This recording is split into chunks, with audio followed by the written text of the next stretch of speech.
Trading futures and options on futures involves substantial risk of loss and is not suitable for all traders and investors. Oftentimes in futures trading, you have a high combination of leverage and volatility. And although this could be an equation for opportunity, it's also an equation for risk. So be careful. Only fund your futures trading account with risk capital. My personal definition of risk capital is money I could afford to lose, doesn't change my lifestyle, or overly stress me out. As human beings, we make bad decisions when we're under stress, so be in a good spot. Remember, micro contracts could be friends. Take it easy on the day trade margins. You get plenty of leverage without maxing out on those day trade margins on a regular basis. We'll be taking a look at a real-time simulated live NinjaTrader trading platform today, and none of this should be construed as trade or investment advice. Past performance not indicative of future results. Well, good afternoon and welcome to Technical Analysis Explained. I'll be your host, Tom Schneider, CMT with NinjaTrader. And on Technical Analysis Explained, we like to go into a little bit of a deeper dive to talk about some of the features of technical analysis that we use in our trading, whether it's on our day-to-day shows and our analysis and blog posts we write, things that you can hopefully learn how they might work a little bit, get a clearer understanding so that you can apply them to your charts as well. So I think Mission Control, if we can just jump right into the first chart, today's topic is all about volume. So volume, I think, is kind of a misunderstood or underestimated, I should say, a technique or bit of data that really is valuable for a trader. So if you're just getting into trading, you focus a lot on the chart itself, the price action, and that's where you should, rightly so, start with price. And you configure your charts. Maybe you like a candlestick chart that I have up here. Maybe you like a bar chart. Maybe you like a different type of chart, like a Renko or point and figure chart. But regardless, we focus a lot on what kind of analyses we can put on the price data. But at the very bottom of my chart, I have a volume chart, which can tell us a little bit about what's happening with the price action. So think of volume, and I'm going back. It's not anything really new. It's going back over a century easily, probably more than that, where Charles Dow was one of the first people to put this in writing, but I'm sure it was used other people as well, that volume really needs to be the indicator that kind of tells us that the price move is valid or not. So what is volume? Volume is, frankly, the amount of securities, of futures, of options, whatever you're trading. It's the unit amount of what you're trading, summed up for the time period that you see on the chart in this case. So right now I have a daily chart, and each one of these volume bars is the entire collection of trading of that day. Okay, so each one of these bars for the NASDAQ futures is each contract for that day, summed up, and this allows us to compare volume from day to day. Now, there are many factors why volume might increase or decrease. One of them, the most telling, is whether the market believes that a certain direction in the price action is valid. What do I mean by that? Well, very interesting here to see that this is a daily chart. This is September of 2023. We saw this downtrend in price happening. What's happening in the volume? Volume is increasing. So if I can take my drawing tool, I'm just going to use a line in this case. I can see that price is declining. Very easy to see on the price, right? But we also look at the volume, and we do the same thing from about that same time period. We see volume increasing. And what that tells me is that the market wants to participate when trend is down in this particular case. Now, this is not something, the market is definitely not static. We know that. Anything can change. We have news that can change the market. We have, because we're an index, you could have individual stocks, especially the bigger weighted stocks, could change the direction of a market.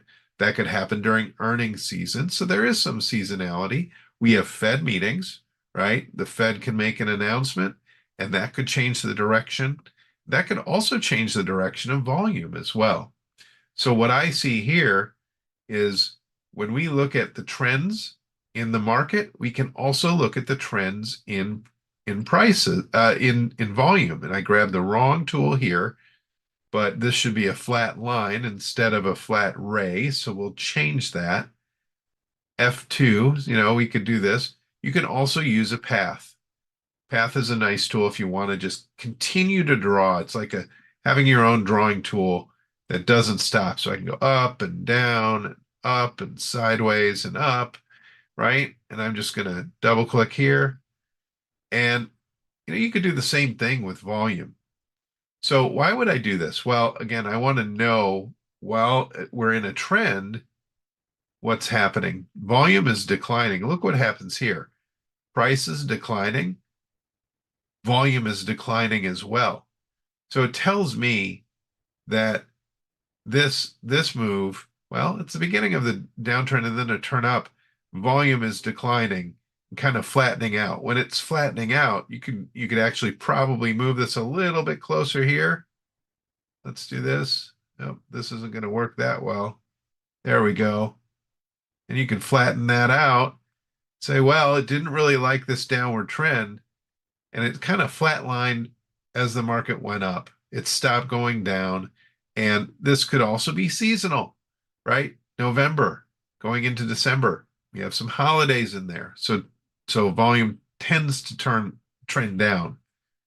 So drawing tools are nice to see the path, but there's another thing we can do. Another thing we can do with volume to see, is this agreeing with what we see in the price? And I'm just going to get rid of some of these tools, and I'm going to add a study to my volume study. Now, the volume study is just VOL. You can find it in the list of indicators here. But there's another one called VOL-MA, moving average. And I already have that applied. I'm just going to make it visible. I'm going to hit apply, and you can see here's a 20-day moving average of volume. What that means is this, you can look at it more granular, meaning I can look at a 1-day move and say, is this move above or below average on volume? So when I look at my moves, I can look and say, well, this is right about an average. This is about average. Look at that. This big move down was really above average. This move down, above average. So maybe the trend is in play, right? But look what happens as we start retracing. Well, we're below the 20-day average. And again, we're getting into a slower time of the year, but we got really, really low volume here underneath the average of the last 20 days. But the market did, and what happens? The market does eventually go sideways for a few days, but it resumes the trend, all under this weak volume. So this uptrend is under below average volume. It's not a shocker when we start to consolidate. We consolidate for quite a while. We consolidate for about 3 to 4 weeks here. So notice that when it starts to decline, we're above average. And then when it resumes that trend, we're below average. Not surprising that maybe the NASDAQ is kind of stuck at this level when we see below average volume here. Again, end of the year, holiday season, but we're still below that average. So comparing volume to its average volume can help you with, is this move good? Now, I kind of look at volume and price in 4 different quadrants. If the price is up, if the trend is up, or if the price is up and volume is up, that's bullish. That means volume is supporting that move if volume is up. And up means above average, or it is increasing, okay? If price is up but volume isn't, it's below average. It's decreasing from the previous day or previous period. That's bearish. Now, it doesn't mean we're going to turn around right away, but that's a weakening market. If price is going up and volume's declining, means not as many people want to participate in that uptrend. Might be time for a pause or even a turnaround. So those are two quadrants, right? Bullish price action and either bullish volume action or bearish volume action. Now, in a decline, right? If price is moving down, if price is bearish and volume is increasing, that is bearish as well. That's saying that the market likes the move down. If the market is down and volume is down, that might not be so bearish. That could be considered bullish, where the trend might be pausing or even reversing after that combination. So four quadrants, that's generally what it means. There's a lot more to it. I know our friend Gavin Holmes follows the Wyckoff method, which is another way to analyze. It takes that volume concept, and I think he adds a couple of other things to it with some other indicators, and comes out with a way to use volume to help him decide what the direction of the market is. Now, this is all daily. I want to switch to an intraday chart right now because intraday volume acts a little different, right?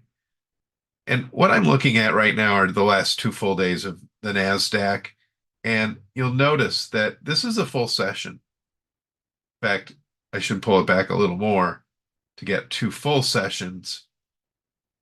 That goes right about there, somewhere over there. Let me see. There we go. Just getting it right around here. So you'll notice that the volume is really condensed in a short period of time. Well, what are those times? Those are the regular trading hours for the underlying index. So NASDAQ, regular trading hours, 9:30 to 4 o'clock. That's what we see here. But it still does trade overnight. It trades 23 hours a day. So adding a moving average to this type of chart isn't as important because you could be averaging times, you could, in calculating that average, use times that's lower volume with higher volume, and that happens throughout the entire day. What I like to refer to this as is the volume smile, where generally we have a lot of volume at the beginning of regular trading hours, and then volume tends to dip.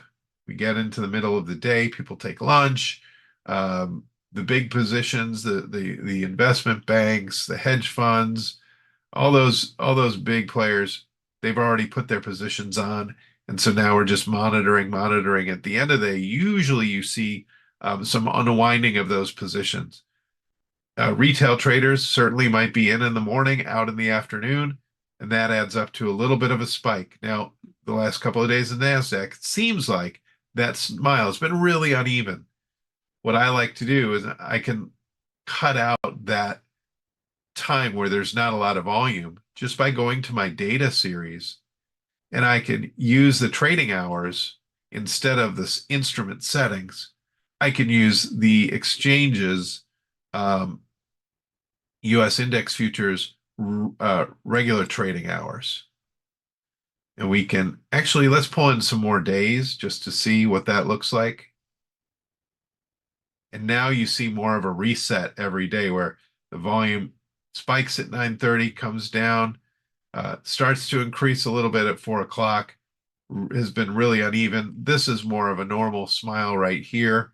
Sometimes we'll see the volume really eclipse the beginning volume. This is the NASDAQ. I think every exchange will be a little different. This was 15 days ago. So you start to see what's called the volume smile. Why is that important? At the end of the day, at the end of the regular trading hours, we might see some movement on those last with the volume coming in.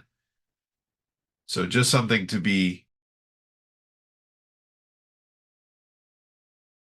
the only way we can use volume to our advantage.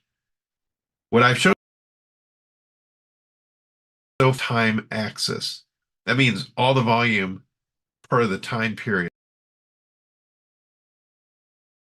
It's in 1 minute, all the volume that happened within that time period. We've got some other tools, and they are order flow tools. You will need the order flow package on these, but I'm going to go right to the volume profile. Now, the basically buckets the volume of trades on the x-axis, the price axis, rather than the time axis. So just like we can see where the most volume was at time with the volume profile, because it's called a profile because it looks like a profile of all the volume, it tells us where the most and the least, if you will, amount of trading was done at which price. This is really important. It's almost like creating support and resistance levels based on actual facts. And what I mean by that is instead of just hand drawing a line that might connect two lines, two dots, 2 points, whatever it is, this is actual volume that was traded. So what you see is a distribution of this volume, these trades, and this distribution isn't a bell-shaped distribution a lot of the time. A lot of the time you'll see what we call points of control. You have competing points of control. What's a point of control? Well, point of control is just a fancy way of saying that's where the most trading was done at that price. So right now I can say on this day, which is a full day on the NASDAQ, this day's point of control is at 16,809 and a quarter. That's where most contracts traded that day. And we should see some similar values, but not quite as much on both the top and bottom of that point of control. And it does make somewhat of a bell-shaped distribution, but then there was some trading down here. We had a competing point of control down here. And then we had some other competing points of control from earlier in the trading day. And what this gives us is a couple of things. One, we can use statistics to say, well, if 70% of the trading happens in a certain area around that point of control, that's a 1 standard deviation distribution, then I can mark those areas as support and resistance as well. Look right here. This market found support at this value area down here, found resistance at this value area here. If this looked like somewhat of a range-bound trading day, you might say, look, I'm going to trade right here. I'm going to go long here, and I'm going to target this area. Now, you could target many things, right? You could target this previous high or this previous high or other indicators you might have. But the order flow volume profile gives us these kind of targets based on actual volume. The point of control, you could use it as a target. It's kind of mean reverting. If we get away from it, maybe we come back to it. But oftentimes we see the price overshoot. So it might be something that we trade around rather than trade to and just stop or even reverse. So that's order flow volume profile. Now there's another order flow tool called order flow volume weighted average price. And it's a lot of words for a very key concept, which is what is the average price for a contract traded at any given moment, right? At any given bar, so to speak. So when we start the session, the VWAP is really close to that price, that closing price. It might be above it, it might be below it, but what it's doing is it's taking every trade and figuring out what the value of that trade is. So for instance, if I bought one micro NASDAQ future at, let's say 16,980, and I just did one, I did one contract. I would multiply the number of contracts times the price to get a value.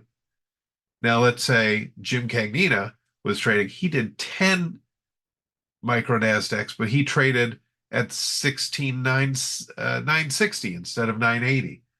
Well, his value is 10 times the price. So the volume weighted average price of our two trades would be, what is it? 169,600 plus 16,980 divided by 11 because we traded a total of 11 shares. And that would be above 16,960 and it would be below 16,980. And we can do this for every trade. Now, those are two trades. You can imagine how many trades are happening in the micro NASDAQ. Highest volume traded contract in the stock index futures, at least for the big four today. So as this day starts trading and the market shows a little volatility, that VWAP may or may not change, right? It may or may not show a lot of wobble. It may show a little bit of wobble. In this case, we see that the VWAP started trending down when the price started trending down. Now, what are these bands around it? Well, these are standard deviation bands. These are 1, 2, and 3 standard deviation bands. And so what the thought is again, just like we learned in statistics, about 68 to 70% of the trading should happen between the 1 standard deviation bands on the top and the bottom.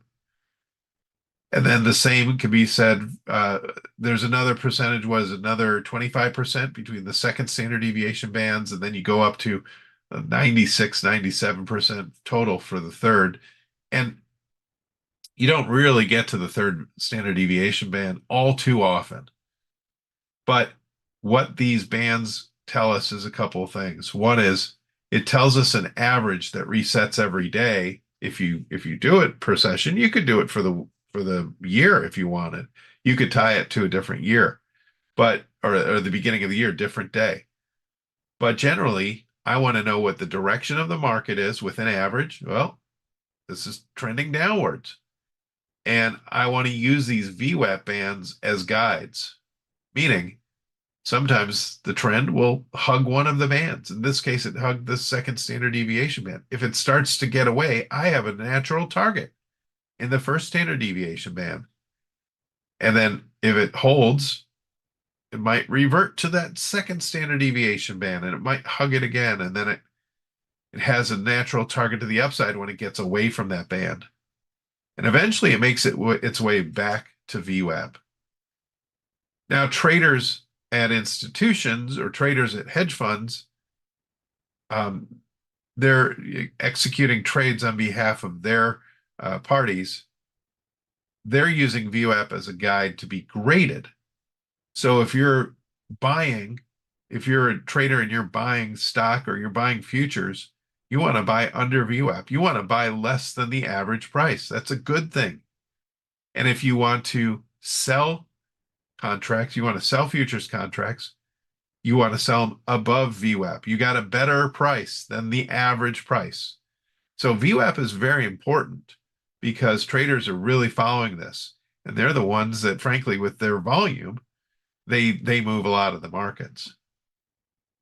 So VWAP can be a handy guide for traders like us when we want to see, okay, what are important levels? These levels change during the day. They react to the trend in the market at that time. Look at this very big move down at the opening range. Very big change. Why? Because we had a big move down here. And then it slowly gets a little bit shallower as the price comes up. And this isn't an average like a 20-day average or 20 bar average, 50 bar average. This is every contract traded times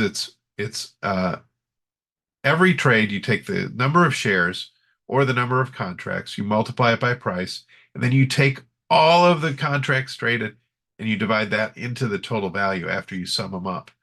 So it's a very complex calculation, and it's calculating every trade. So a lot going on there. So really, to sum it all up, volume is important. One, when we look at daily, it can help us tell us increasing volume confirms a trend. Decreasing volume might say this trend isn't that great.